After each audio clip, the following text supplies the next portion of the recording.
Right, guys, let's take a moment out of our lives to absolutely trash Nicola Sturgeon and Ian Blackford for their latest bout of mental derangement that has seen some of the most insane claims or ideas coming out of this dopey trout and her ilk in recent times, it's gotta be said.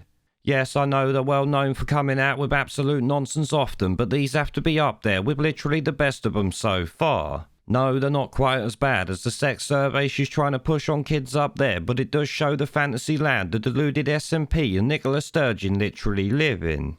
First, they wanted to spend 300 grand chopping the bottom off classroom doors to somehow defend against bat flu, despite the fact that this would create a massive fire hazard.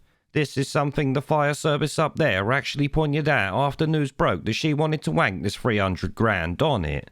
Yes, it seems not a soul within the SNP realised the bloody obvious when it comes to fire safety, which should really surprise no one, let's be honest. And that is true, especially when you hear the next story, which is just completely batshit crazy and shows the entire SNP's independence plan would fail quicker than even we predicted before. I mean, as it stands, Scotland being independent under these demented twats would not only be the vassal states of Brussels, but would also be completely reliant on the UK for almost everything monetarily. As I've said before and covered many times, we know they'd want to use the Great British Pound. They would also want free trade, open borders and shit like that. Well, guess what? Now they want you all to pay for Scottish pensions even if they're out the bloody door. Yes, Nicola Sturgeon and her SNP tosspots really think that English citizens, Welsh and more, would pay for Scottish pensions if they got their fake independence in the future. Well, she either thinks that or is lying to people to get them on side, but either way it's nothing but pure bollocks.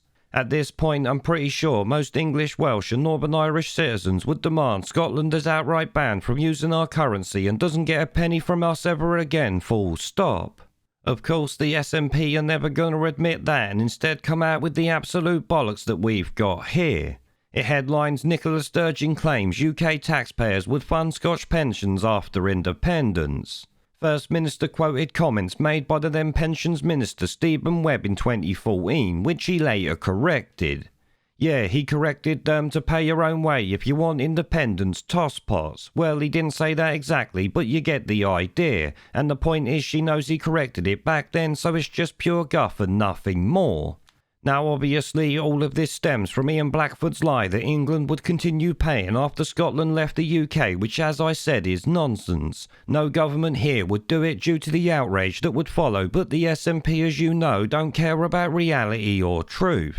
Instead, they're trying to dupe as many idiots as they can into following their fake independence push, which, let's be honest, would see them bankrupt within a year or two, I bet. So literally, the whole idea is a deluded fantasy, which in all honesty pretty much sums up the SNP, I would actually say. We will not be paying for shit if Scotland leaves the UK, and I'd actually campaign to make sure they cannot use our currency ever again. You want to be out, then you get fully out and fuck right off, it's gotta be said. You can go begging to Brussels for your pension payments, fish lips. We're off!